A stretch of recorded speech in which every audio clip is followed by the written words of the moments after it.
El país ha venido dando tumbos, escuchando críticas, escuchando ruido, escuchando protestas, escuchando una serie de cuestiones. El país está harto de los problemas. El país lo que quiere es paz. Y la gente no ha entendido eso.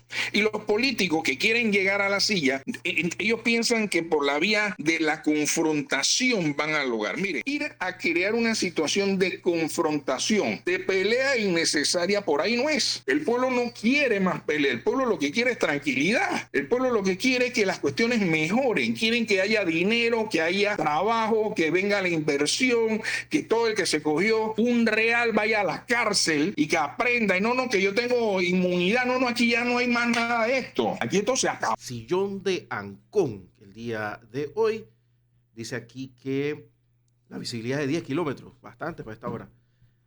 Vámonos con don Alfonso Fraguela, periodista, abogado, ex vocero del Estado y también, por supuesto, uno de los más destacados e influyentes personalidades del análisis de la obra de Elvis Presley. ¿Cómo estás, Alfonso? Bienvenido, buen día. Muy buenos días, Guillermo, me alegro placer.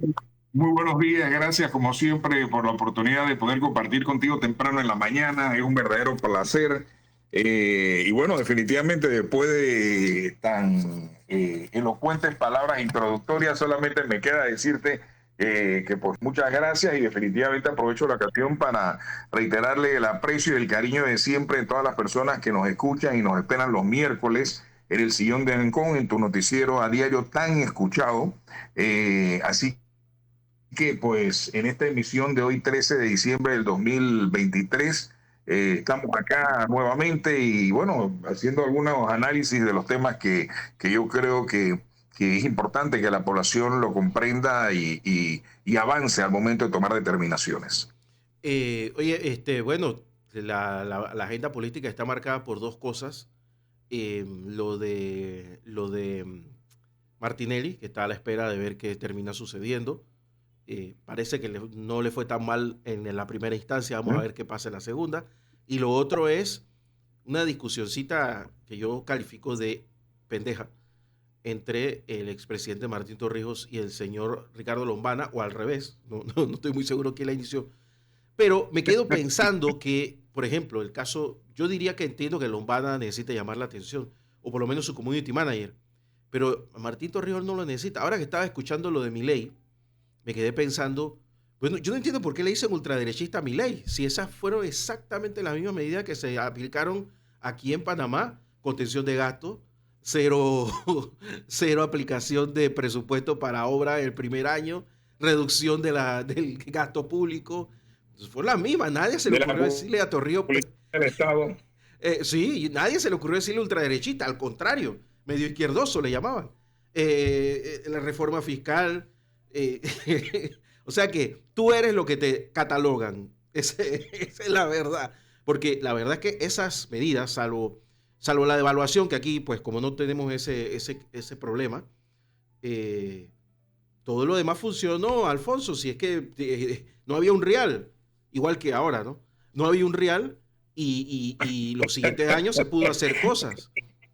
Yo no entiendo por qué, si hay que elegir ultraderechistas que hagan esas cosas, enséñame el de aquí y yo le voy a votar. Pero así, ¿no? Mira, tú has tocado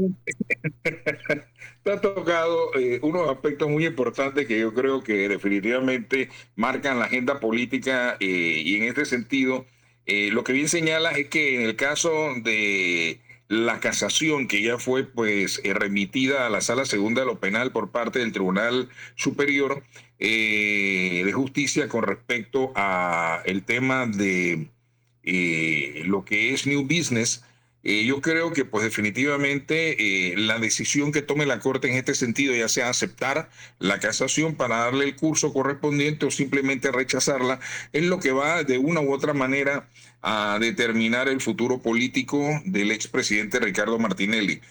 Yo creo que al final será un tema que va a mantener la opinión pública y el pueblo panameño pues definitivamente estará atento a esta situación porque se está hablando de su posibilidad de correr de cara a las elecciones del 5 de mayo del 2024. Ese es un tema que pues definitivamente marcará la agenda. Estará el pueblo panameño atento a esta situación y al final entonces se verá cómo quedará finalmente el escenario político de cara a las elecciones.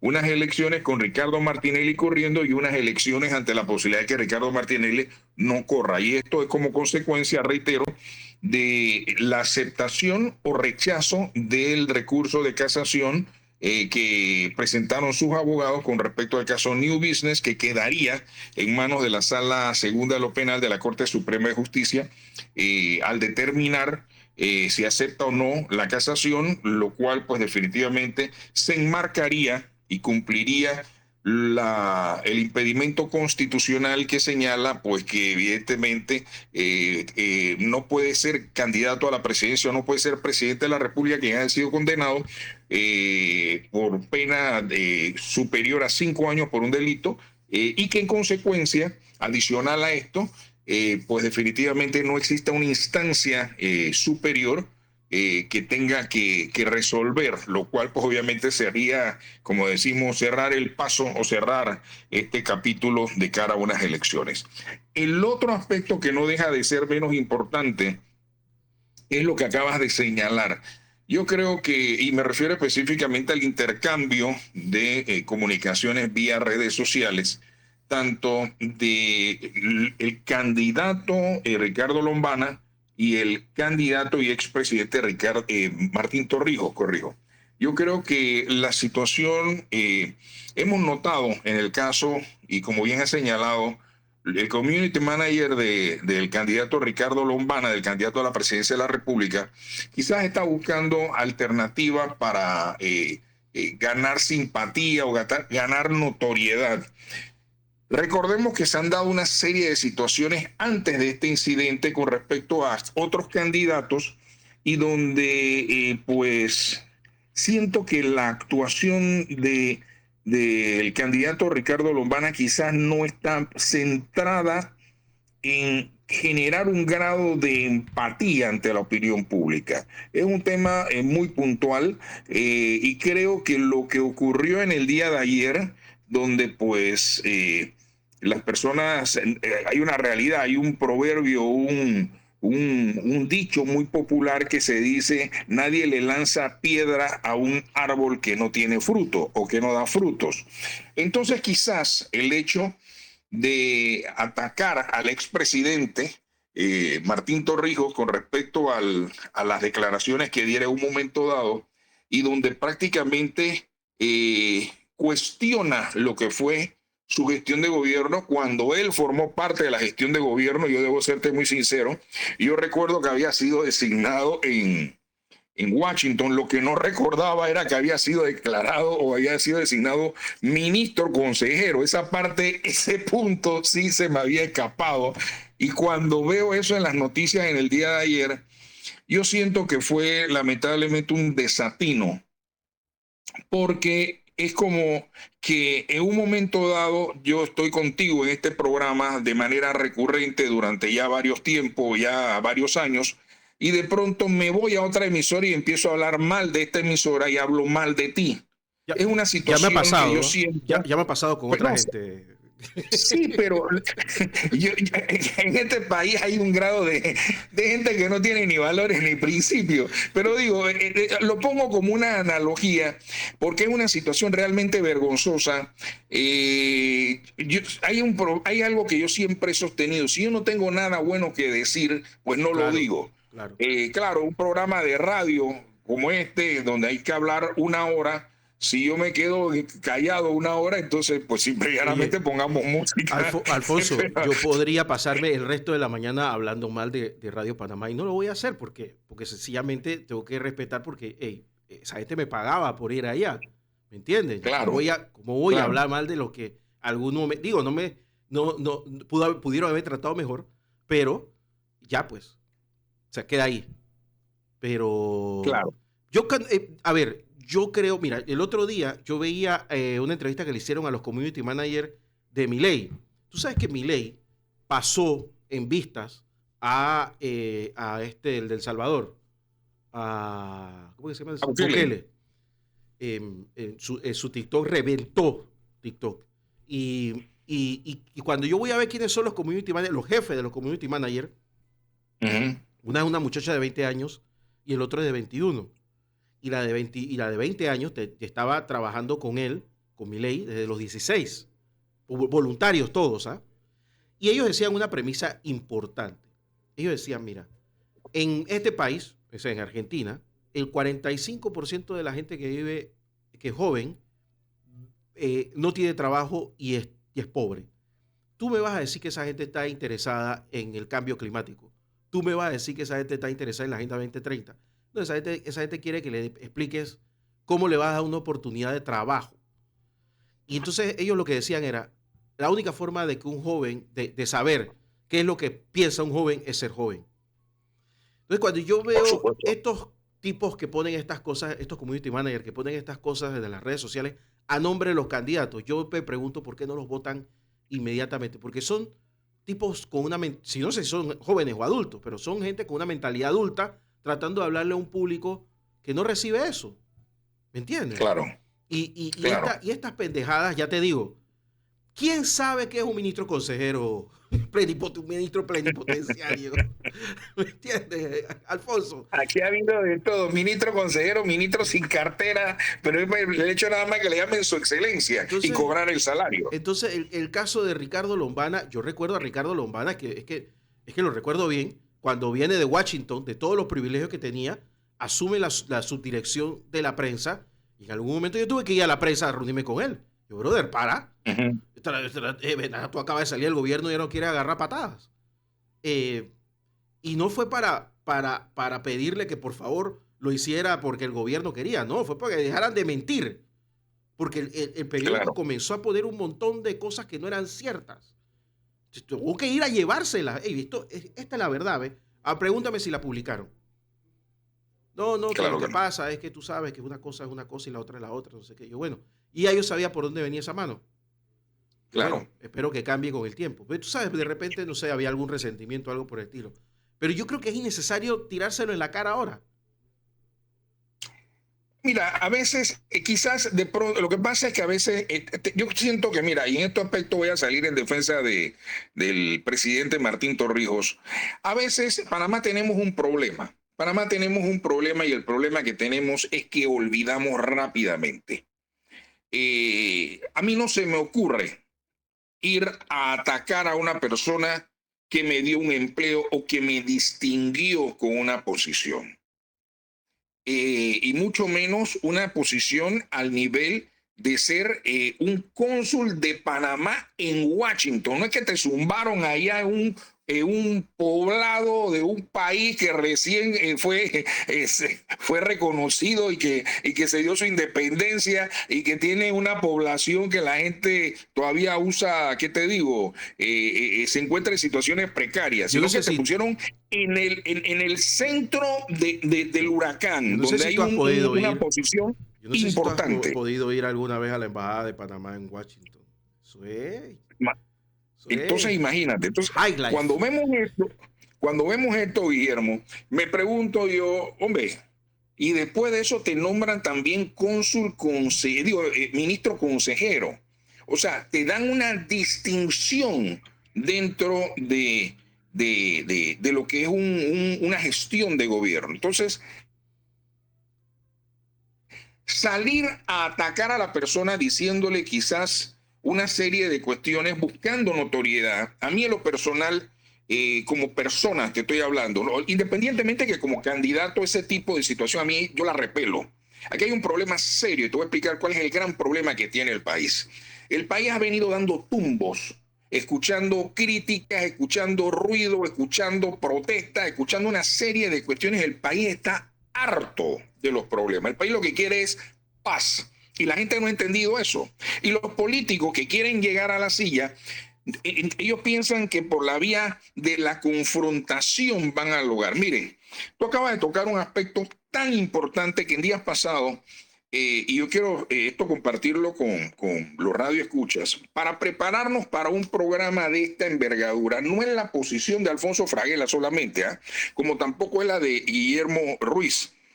Nosotros tenemos de una u otra manera que intercambiar opiniones con otras personas para ver cuál es la opinión, cuál es la visión, cómo ven el escenario, y entonces tomar una posición ecléctica. Es decir, yo puedo tener mi opinión, yo puedo escuchar la opinión de Guillermo y tengo la opinión de una tercera persona y busco un equilibrio.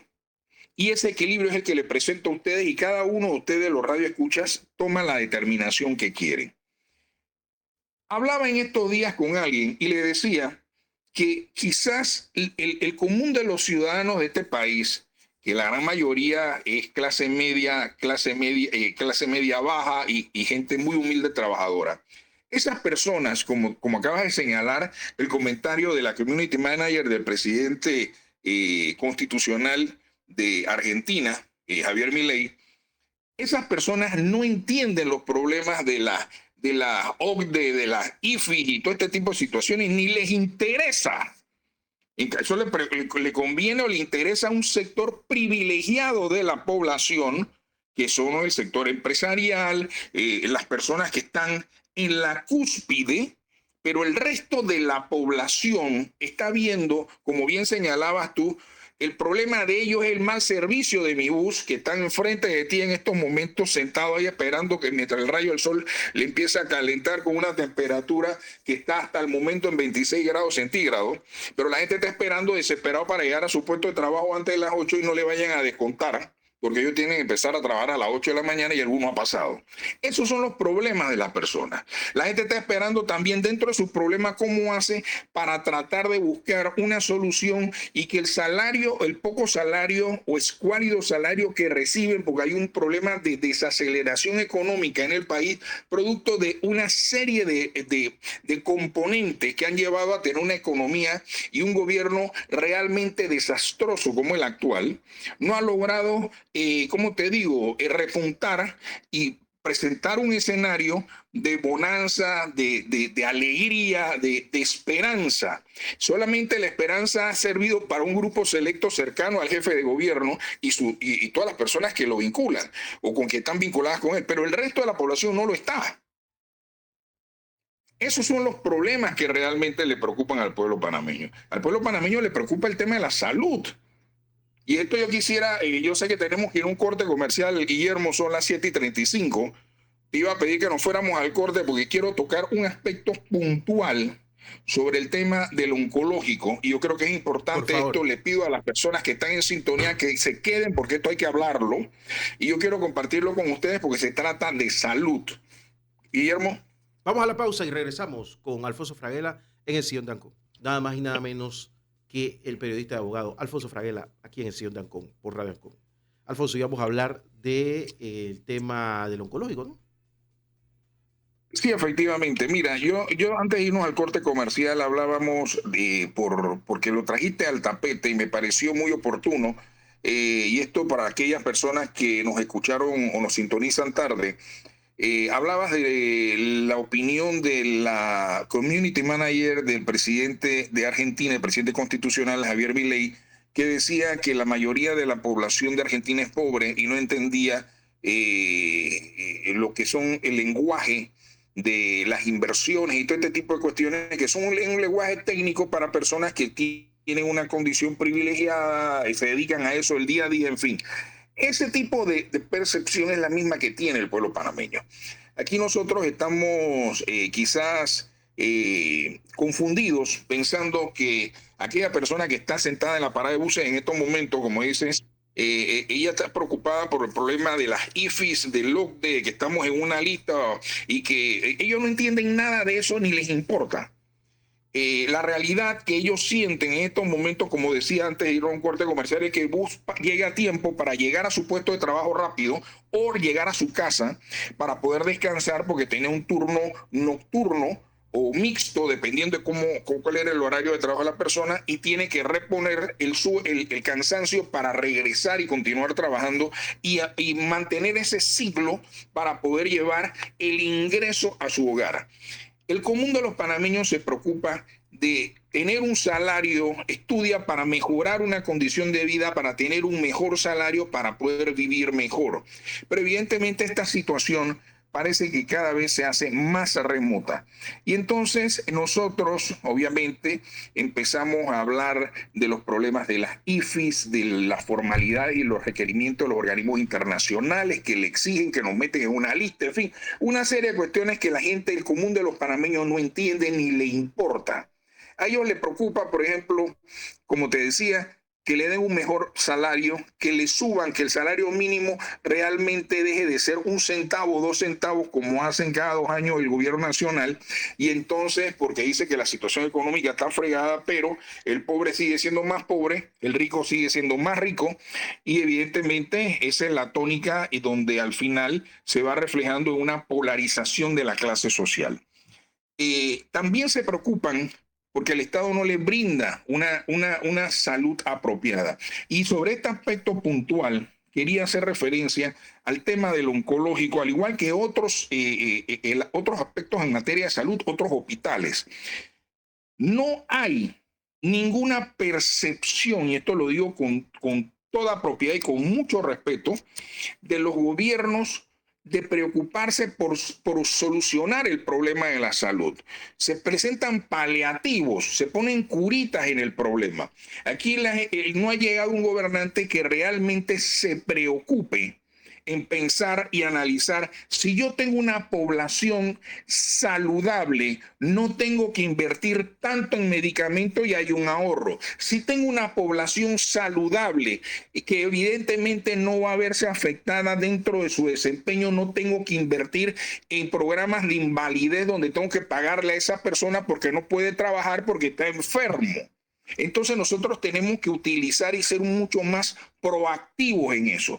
Aquí lamentablemente decía un artículo que publiqué esta semana que yo creo que es importante que los futuros gobernantes del país empiecen a ver el país como proyectos a largo plazo y no cada 5 años.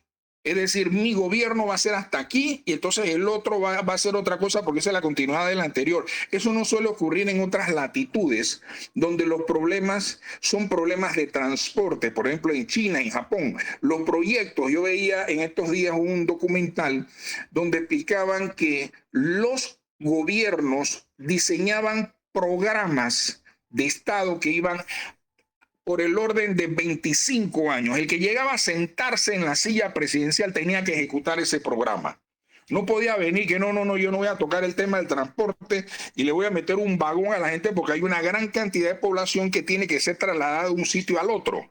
Y entonces es un problema. ¿Por qué? Porque entonces si la persona no se puede trasladar, afecta la economía, la producción y todo esto a su vez, evidentemente va amarrado, concadenado, de tal manera que impacta en la economía y también en lo que son la venta de productos, vehículos, en fin, todas las actividades comerciales que se desprenden de ese país que evidentemente se desarrolla o se promueve en base a la producción que realiza. Yo siento que Panamá, y te lo digo con mucho respeto, tenemos que pensar ya en grande. Debiéramos tener no solamente en Panamá, en la ciudad capital, un hospital oncológico. Aquí está una situación que antes las personas decían, oye, mira tú, una persona está enferma de cáncer. Ahora hay una gran cantidad de personas y los problemas que enfrentan estas personas son para ser atendidos, tienen que llegar a las 3, 4 de la mañana para poder conseguir un cupo para ser atendidos. Aquellas personas que viven en el interior tienen que trasladarse a Panamá. Entonces yo creo que debiéramos ir pensando en crear, por ejemplo, en Chiriquí, ¿qué te digo? En Bocas del Toro, en ciertas áreas del país, un hospital tipo campestre, pero con profesionales y con las capacidades necesarias para atender a esa población. Al igual que empezar a garantizar que esa salud de la población vaya en esa vía. ¿Para qué? Para que al final el Estado, y esto es un consejo, si tienes una población saludable, no tienes que invertir tanto en medicamentos porque tienes una población saludable, le garantizas constitucionalmente la salud al pueblo y esas personas pueden seguir trabajando. Si tienes una población enferma, tienes que invertir en medicamentos para aliviar el malestar de estas personas y te expones a que también esas personas puedan sufrir un impacto en el sentido de que no puedan trabajar y entonces antes de que se venza llegue el periodo de jubilación, tienes que declararlo, tienes que darle una invalidez. En consecuencia, entrarían en ese programa y eso le costaría, sería una erogación adicional al Estado, porque evidentemente la persona tendría que pagarle porque no puede trabajar. Entonces son situaciones que yo siento que los próximos gobernantes tienen que ir valorando y tomando en consideración. Aquí vimos lo que salió hace poco, ayer la denuncia que se presentó en contra del director de la Caja del Seguro Social por el tema del caso del fentanilo. Aquí se perdieron 19,000 dosis de fentanilo. El que no sabe qué es fentanilo es un medicamento que se utiliza para las operaciones y tiene obviamente un grado de complejidad porque el uso te va creando una adicción. Este tipo de producto en Estados Unidos ha sido uno de los principales problemas de la población adicta que hay en Estados Unidos. Entonces, ¿cómo es posible que en Panamá se pierden 19,000 dosis de fentanilo y aquí no hay nadie detenido? Solamente recuerdo que creo que se investigó a un médico, una persona que tenía 2 dosis y la explicación que dio era que la farmacia él la tenía por si tenía que hacer operaciones o tenía que intervenir fuera del horario de farmacia porque entonces no le podían dar las dosis para intervenir y ejecutar su trabajo. Pero 19,000 dosis de fentanilo se perdieron y aquí no hay nadie detenido, no ha habido una investigación seria en ese sentido, lo cual nos llama profundamente la atención. Eso le costó al Estado una X cantidad de dinero y entonces aquí se perdió y aquí no pasa nada. Eso no puede quedar así. Lamentablemente yo siento, cuando escuchaba las declaraciones de Javier Milei el día domingo, en su discurso, su primer discurso a la nación, recuerdo que dijo, aquí no hay plata, quiero reiterarlo, no sé si lo escuchaste, Guillermo, aquí no hay plata. Que no la hay, que se la robaron todas. Por supuesto, acá yo creo que el próximo presidente va a decir, aquí no hay plata, lo que va a haber es cárcel, me explico, porque voy a meter preso a todos los que se cogieron los reales y los dineros de este pueblo. Eso es lo que la gente necesita y la gente está escuchando, quiere escuchar. Lo que no podemos permitir es que la corrupción y todos los actos que han generado un desfalco al fondo del Estado queden como impunes. Eso no puede ocurrir. Por eso la gente dice, yo quisiera tener un Bukele en Panamá, yo quisiera tener un Milei. Hombre, que cada uno tiene su forma de actuar definitivamente, pero la gente lo que quiere son resultados, no quiere demagogia. Entonces nosotros tenemos que ir pensando, y este es un mensaje que se le da a todos los jefes de campaña, porque viene lamentablemente la realidad, y tú y yo que hemos manejado campaña política sabemos lo que suele ocurrir, empiezan a pulular por estos países latinoamericanos unos gurús, entre comillas. Los genios. Los genios que descubrieron esto, entonces ellos mismos se premian, sí. Y son los genios que saben de todo, llegan aquí, se sientan, te meten, como dicen en el argot popular, un mareo al candidato, y le dice, yo te voy a lograr que tú seas presidente, que no cobran una fortuna. No han pasado una elección, pero es que ni en el salón de la escuela, y entonces te quieren hacer el cuento de cómo es que es la cosa. Así es, y esa es la realidad que vivimos en este país. Entonces, las personas tienen un problema. Son personas que probablemente se la pasan sentados en los aeropuertos sentados en los aeropuertos, tratando de esperar el momento para subirse a un avión y poder viajar a otro país a ver a su cliente y marearlo, y después se trepan en el otro y así se van. Entonces ellos se conectan con la realidad de ese país en el momento cuando leen los periódicos. Pero eso no es lo mismo que estar en el día a día. Yo recuerdo que en una ocasión me tocó conversar con un asesor español que habían traído, y entonces el asesor ganaba una cantidad importante de dinero. Me reservo el nombre y el candidato. Entonces el tipo, yo me di cuenta en 3 minutos que era un charlatán. El tipo era un cuentero, pero un mareador profesional, hermano. ¿Me explico? Me reservo el nombre y no lo diga, yo no lo diga y lo voy a negar. Para que sepa que el tipo todavía está por ahí mareando gente. Yo no, y habrá algunos tontos que se lo creen, ¿no? Salen los medios echando cuentos. El tipo era el maestro de la charlatanería, me explico, o sea, era un tipo que tú lo escuchabas y el tipo, hostia, te hablaba muy bonito y mira que no sé qué, y yo lo observaba y yo le decía, el tipo ganaba una fortuna, le pagaban el boleto, el hotel, chofer y todo, el tipo parecía un príncipe. Y yo un día, yo bueno, vamos a ver qué tan bueno es.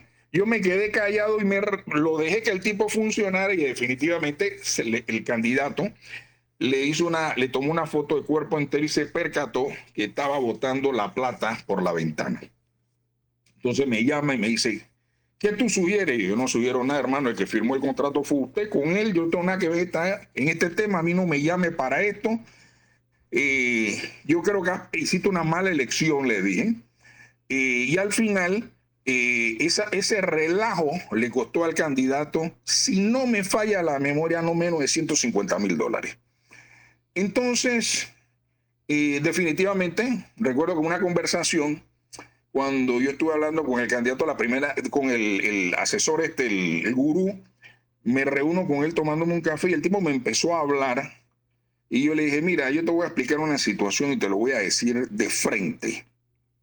Yo no voy a trabajar en esta campaña, le dije, porque voy a tener un problema contigo. Aquí hay dos situaciones. Como tú te la pasas trepado un avión, si el cliente pierde, si el candidato pierde, yo me quedo con la derrota aquí. O sea, para mí el triunfo del candidato es mi triunfo y la derrota de él es mi derrota. Tú te vas a trepar un avión y probablemente ni siquiera vas a mencionar en tu catálogo de actividades profesionales que tenías la derrota de este candidato, porque definitivamente no lo vas a poner. Nadie pone los fracasos, todo el mundo pone los triunfos. Como has hecho un trabajo tan deficiente, yo creo que no vas a lograr que el candidato corone con la candidatura.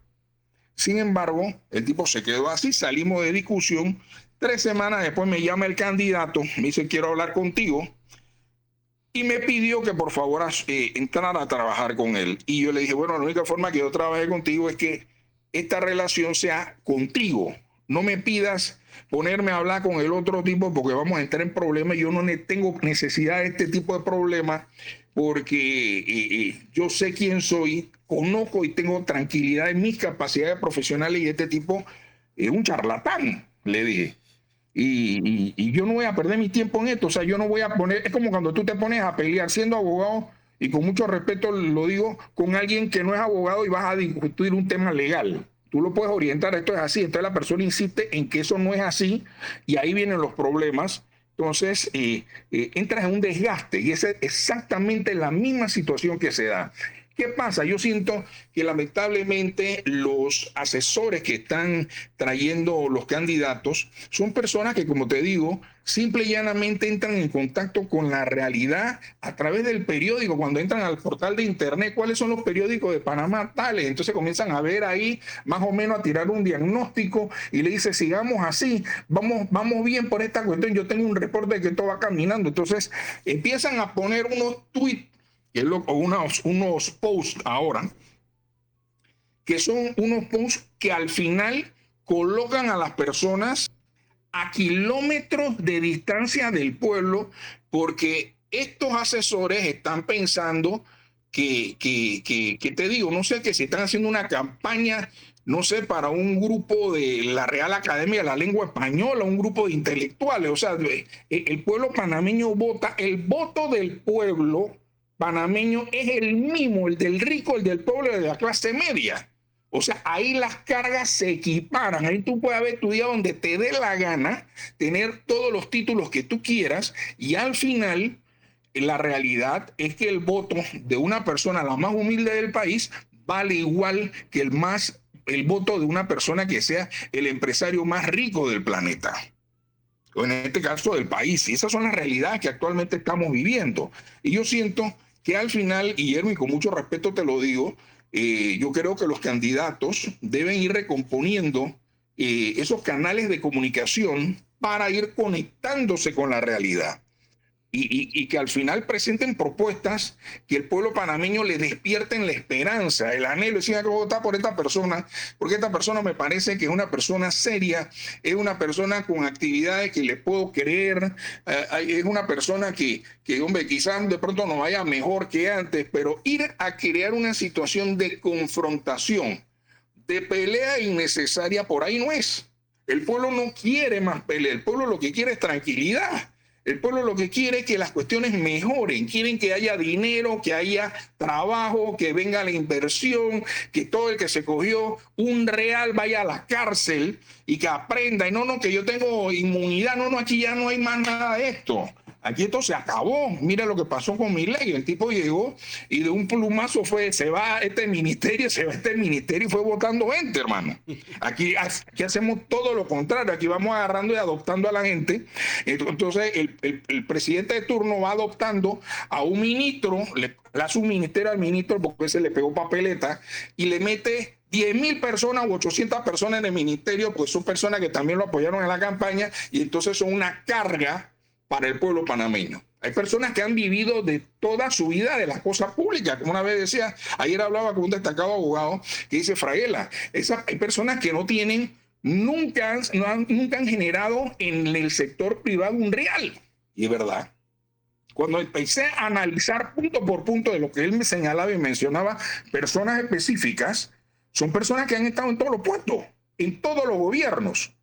Entonces al final dices tú, pero ven acá, y entonces que yo tengo este adoptado de por vida para ganándole un salario altísimo y que la persona realmente no rinde. Yo no veo, digo, si en 5 años tú no demuestras tu quilataje, a ti te contratan y se ven acá. Yo voy a ver, hombre, resulta que contrata a Guillermo y Guillermo levantó la emisora y la puso a volar.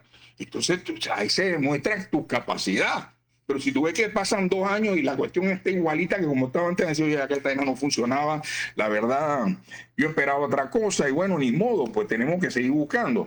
Es exactamente la misma situación. Yo siento que el pueblo tiene que ser mucho más consciente, debe ser mucho más coherente, no dejarse influenciar por superficialidades que al final ocasionen que los gobiernos repitan los errores y estos errores se conviertan en errores recurrentes hasta que sean eternos. Tú no puedes tener un país así donde los problemas sigan generándose y generándose y generándose, porque al final llegamos a tener un daño que es de pronto casi irreparable. Y esa es la situación que no podemos permitir para nuestro país, Guillermo. Así mismo es, Alfonso. Bueno, ahí te mandé el nombre de nuestro amigo el charlatán. Te mandé qué es lo que hace actualmente. Mira que con solo la descripción ya sé de quién estás hablando. Es que uno los conoce, uno que está en esto, que ha estado en esto. Pues bueno, yo me he apartado, pero uno que ha estado en esto los conoce. Hay uno que está acabando con el país ahora mismo, que se premia así mismo, porque tienen un sistema de premiaciones donde todos los años se premian 2 veces. Y entonces hacen unos congresos de todo tipo, ¿no? Y aquí en Panamá, yo no sé si te habrás dado cuenta que cada vez que vienen las elecciones hay todo tipo de eventos de cómo se hace comunicación política. Y entonces los pobres incautos siempre caen y van a eso. Mira, hay gente buena en eso. Pero en América Latina no son más de 20. Como mucho. Y en Estados Unidos puede que sean menos todavía. Y esa es la verdad, o sea, la gente que sabe de esto normalmente ya pasó por esto. O sea, yo entiendo a la gente que va, lo estudia y todo lo demás, pero ya de ahí a que tú puedas ayudar a la gente a hacer políticas públicas. Porque una cosa es que tú tengas el manejo, por ejemplo, noticioso. Ahí tú puedes colaborar en cómo hacer un mensaje político eficiente para que lo consuman los medios de comunicación y los nuevos medios. Yo creo que eso es importante. Claro. Pero ya entrar en el plano político y dar instrucciones, estrategia. Brother, si tú no has pedido el voto en tu vida, tú no puedes hablar de estrategia política, porque tú no sabes cómo le toca la puerta a la gente. Es que no le puedes tocar la puerta a la gente todas las veces. A mí me mata de la risa cada vez que yo veo un candidato entregando volante en una parada. Tú estás loco. Esa gente no te quiere ni ver. Esa gente lo que odia, lo último que quiere ver un político a esa hora. Sí, esos son los responsables de que esté parado ahí a esa hora. Está loco. Imagínate. Entonces tú los ves y andan así como perdidos y después no saben por qué pierden.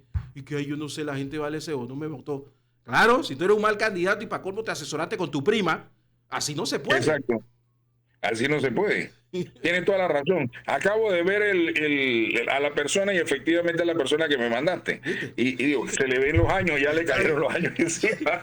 Pero es lo que te digo. Son las personas que llegan a este país pero y te lo contratan. Está en una de las emisoras más escuchadas del país ese. ¿Te diste cuenta?